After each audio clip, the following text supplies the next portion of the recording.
নমস্কার, সময় কলকাতায় স্বাগত। টলি হলি বলি নিয়ে সঙ্গে রয়েছে আমি গোপা। প্রথমেই যে খবরের দিকে নজর রাখবো, ফিল্মফেয়ার ওটিটি অ্যাওয়ার্ডে পুরস্কৃত করিনা কাপুর, দিলজিৎ, মনীষা কৈরালা, অনন্যা পান্ডে, সঞ্জয় লীলা বানসালি সহ আরো অনেকেই। তিনটে ক্যাটাগরি অনুযায়ী পুরস্কার দেওয়া হলো। 16টি পুরস্কার পেয়ে বাজিমাত হীরা মান্ডির। ঠিক তারপরেই রয়েছে গানস অ্যান্ড গুলাবস। এই সিরিজের ঝুলিতে রয়েছে 12টি পুরস্কার। ওটিটি অরিজিনালস জানে জানের জন্য সেরা অভিনেত্রী শিরোপা পেলেন করিনা কাপুর। অমর সিং চমকিলার জন্য সেরা অভিনেতার পুরস্কার পেলেন দিলজিৎ। কমেডিতে লসেরা অভিনেতার পুরস্কার অর্জন করেছে রাজকুমার রাও। সেরা প্রোডাকশন ডিজাইনার জন্য সুব্রত চক্রবর্তী, অমিত রাজ ফিল্মফেয়ার ওটিটি অ্যাওয়ার্ড 2024-এ পুরস্কার ছিনিয়ে নিয়েছে।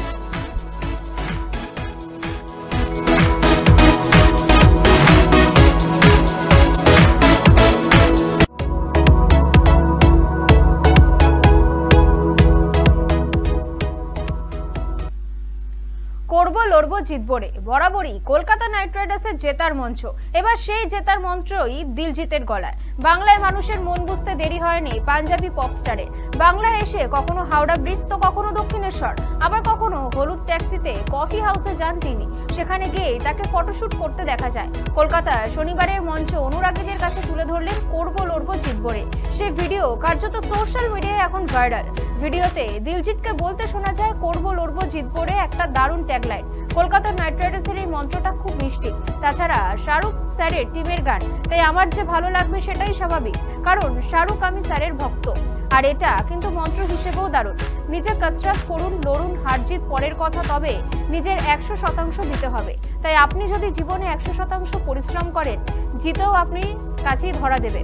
এক্স হ্যান্ডেলে সেই ভিডিও শেয়ার করে বাদশা লিখেছেন, অসংখ্য ধন্যবাদ সিটি অফ জয়কে আনন্দ দেওয়ার জন্য দিলজিৎকে। বাদশার এই পোস্টের পর নেটপাড়ায় এখন চর্চা শিরোনামে দিলজিৎ।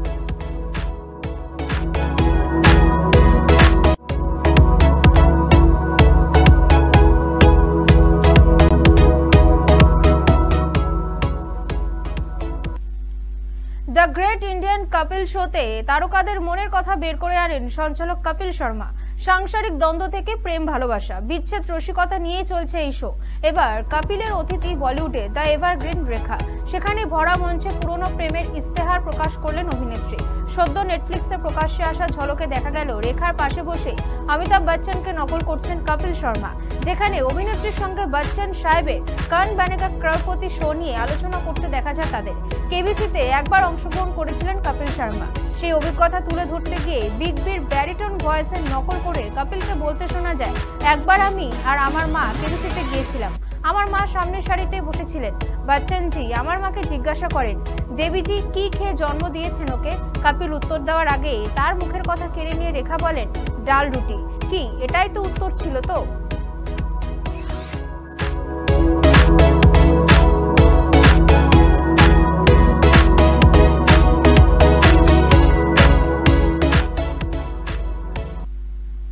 বেশ কয়েক মাস ধরে শোনা যাচ্ছে বিচ্ছেদের পথে হাঁটছেন অভিষেক বচ্চন এবং ঐশ্বরিয়া রায় বচ্চন।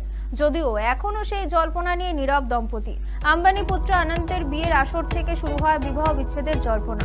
তবে এই জল্পনার মধ্যে এও শোনা যাচ্ছে দম্পতি নাকি ফের পর্দায় জুটি বাঁধতে চলেছেন। মণিরত্নমের ছবিতে নাকি তাদের ফের একসঙ্গে দেখা যেতে পারে। এবার আরো একটি বিষয় চোখে পড়ছে নেট নাগরিকদের। আরাধ্যার জন্মদিনে ঐশ্বরিয়ার সঙ্গেই নাকি ছিলেন অভিষেক। জন্মদিনের অনুষ্ঠান আয়োজনকারী সংস্থার প্রকাশ করা ভিডিও প্রকাশ্যে এসেছে এই তথ্য। এরই মাঝে দেখা গেল ফের কাজে ফিরছেন প্রাক্তন বিশ্ব সুন্দরী। বহুদিন ধরেই অনুরাগীদের প্রশ্ন, কবে কাজে ফিরছেন ঐশ্বরিয়া? অবশেষে সেই প্রতীক্ষার অবসান হতে চলেছে। রূপটান শিল্পী অ্যাড্রিয়ান জেকবের পোস্ট করা ছবি তেমনই ইঙ্গিত দিচ্ছে। ঐশ্বরিয়ার সঙ্গে শুটিং সেট থেকে একটি ছবি পোস্ট করেন জেকব। সঙ্গে ক্যাপশনে লেখেন, কাজের জায়গায় ঐশ্বরিয়ার সঙ্গে একটা ভালো দিন কাটলো। এই ছবি দেখে নেটপাড়ায় ঐশ্বরিয়ার অনুরাগীরা শুভেচ্ছায় ভরিয়ে দিয়েছেন।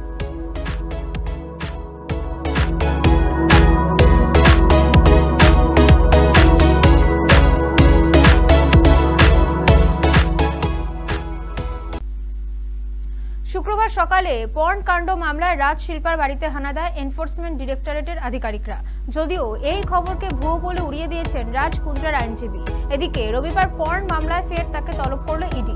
এবার ইডির তরফে চিঠি এলো রাজের বাড়িতে। সোমবার সকাল 11টার সময় ইডির অফিসে হাজিরা দিতে বলা হয়েছে নায়িকা স্বামীকে। পর্নোগ্রাফি মামলায় আবার রাজকে তলব করেছে ইডি। মোবাইল অ্যাপের মাধ্যমে পর্নোগ্রাফিক কন্টেন্ট প্রোডাকশন এবং ডিস্ট্রিবিউশন সংক্রান্ত মামলাতে তদন্ত করতেই রাজ শিল্পার বাড়িতে হাজির হয়েছিল ইডি। 2021 সালে মুম্বাই পুলিশ রাজ কুন্দ্রাকে গ্রেফতারও করে। অভিযোগ, হট শটস নামক একটি অ্যাপে অশ্লীল ভিডিও তৈরি ও বিক্রি করা হতো। এই অ্যাপেরই মাথা ছিলেন রাজ কুন্দ্রা। বিষয়টি সামনে আসার পরই গুগল প্লে ও অ্যাপেল স্টোর থেকে অ্যাপটি সরিয়ে ফেলা হয়। অ্যাপের সঙ্গে যুক্ত একাধিক ব্যক্তির বাড়িতেও ইডি হানা দিয়েছে বলেই জানা গিয়েছে। চলতি বছরে রাজ কুন্দ্রার শিল্পা শেট্টির 98 কোটি টাকার সম্পত্তি বাজেয়াপ্ত করেছে ইডি।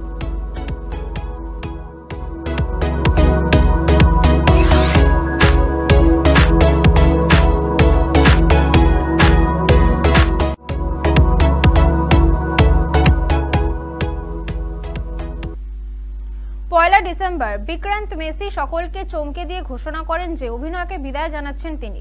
ইনস্টাগ্রাম পোস্টে লাখ লাখ অনুরাগীদের মন ভেঙে দিয়ে তিনি লেখেন, হ্যালো, বিগত কিছু বছর অনবদ্য ছিল, সকলকে ধন্যবাদ জানাতে চাই, কিন্তু জীবনের পথে এগিয়ে অনুভব করেছি যে সময় এসেছে ঘরে ফেরার, স্বামী হিসেবে, বাবা হিসেবে, একজন ছেলে হিসেবে। 2025 সালে শেষ একবার আপনাদের সঙ্গে দেখা হবে। সকলকে সবকিছুর জন্য ধন্যবাদ। বিক্রান্তের এই ঘোষণায় স্বাভাবিকভাবেই মন ভেঙেছে অনুরাগীদের। কমেন্ট সেকশন ভরে গিয়েছে একটাই প্রশ্নে, কেন এটা করছো? তোমার মতো অভিনেতা খুব কমই রয়েছে। সকলের জন্য ভালো সিনেমার প্রয়োজন।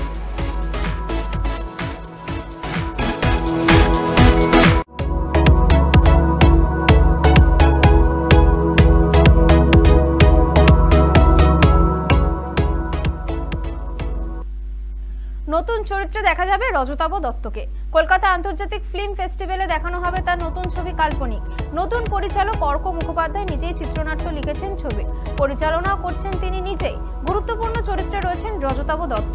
ছবিটি প্রযোজনা করছেন অর্ক মুখোপাধ্যায়, অমৃতা চক্রবর্তী এবং সেভিল স্ট্রেডল। গোটা সিনেমার টাইমিং 92 মিনিট। ছবির মুখ্য চরিত্রে অভিনয় করছেন রজতাভ দত্ত, সায়ন ঘোষ ও অন্যান্যরা। এই ছবি একটি বাস্তব গল্প এবং সাংস্কৃতিক জীবনের সংঘাতের গল্প। চক্রপাণিপুর নামে রয়েছে একটি ঐতিহাসিক শহর রয়েছে, আর সেখানেই রয়েছে আসারু নামে অজানা গ্রাম। বিতর্কিত এক রিপোর্টিং এর জন্য এক ঘরে হয়ে যাওয়া সাংবাদিক মৈথালি এক প্রাচীন মন্দিরের সন্ধানে আসারুতে পৌঁছন। সাধারণত শুরু হওয়া এই গল্প নাটকীয় মোড় নেয় যখন মৈথালি জানতে পারে তার আসার আগে সেই গ্রামে রহস্যজনকভাবে মারা গিয়েছেন আসারু গ্রামের অবসরপ্রাপ্ত প্রফেসর দেবারি রক্ষিত। নানা প্রশ্ন উঠে আসে, কে এই প্রফেসর রক্ষিত? মন্দির সঙ্গে তার কিসের সম্পর্ক? কেনই বা তাকে মরতে হলো? সেই উত্তর পাওয়া যাবে ছবির পর্দাতে।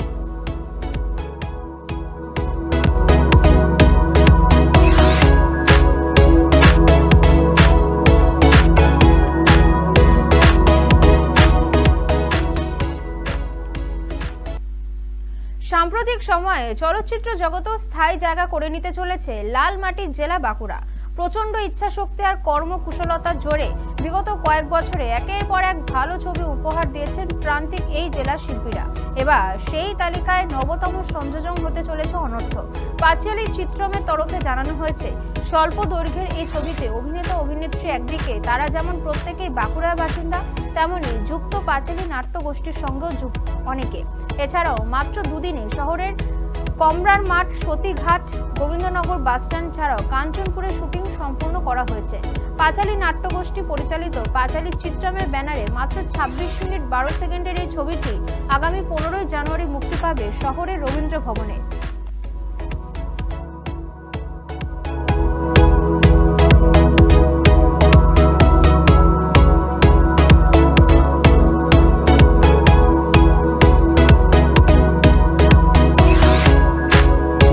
এই ভাবনাটা এলো আমাদের নাটক করার থেকে।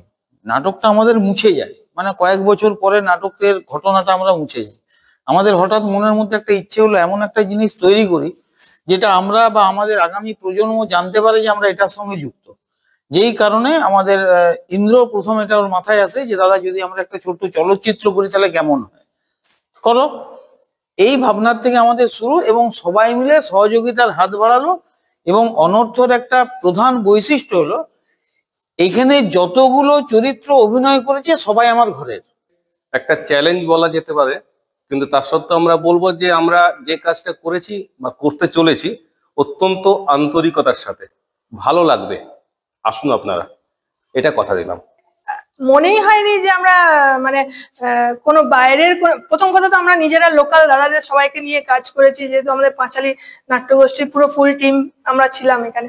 তো ভীষণই ভালো একটা নতুন ইউনিক একটা অভিজ্ঞতা হলো। কোনোদিন এইরকম একটা সিনেমা জগতে পা রাখবো এরকম কোনো মানে সম্ভাবনাই ছিল না, যেহেতু বাঁকুড়ার বাইরে যাওয়ার তো কোনো ব্যাপারই নেই। বাঁকুড়ার মধ্যে থেকে যে এরকম কিছু করা যায়, এটা আমার কাছে ভীষণ বড় একটা প্রাপ্তি। টলি হলি বলি এখনকার মতন এই পর্যন্তই। অন্যান্য সব খবরের আপডেট পেতে নজর রাখুন সময় কলকাতায়। সময় বলবে সময়ের কথা।